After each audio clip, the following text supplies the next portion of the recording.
ప్రపంచ జీవుల సృష్టికర్త పరమేశ్వరుడు. ప్రపంచ జీవుల లయకర్త పరమేశ్వరుడు. ప్రపంచ జీవుల సంరక్షకుడు పరమేశ్వరుడు. ప్రపంచ జీవుల ప్రాణప్రదాత సంరక్షకుడు పరమేశ్వరుడు. శివుడాజ్ఞ లేనిదే చీమైన కుట్టదంటారు. నా చిటికెన వేలుకు చీమ కుట్టింది రా నా కొడక. అంటే నీకు చంపమని ఆ పరమేశ్వరుడు నన్ను ఆదేశించి పంపించాడు. అర్థమైంది కదా.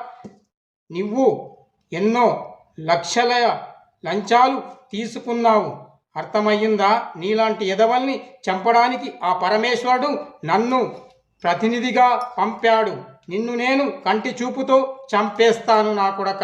అర్థమయ్యిందా. ఇలా పరమేశ్వరుడికి నైవేద్యంగా నీ ప్రాణాన్ని సమర్పిస్తాను. అర్థమయ్యిందా.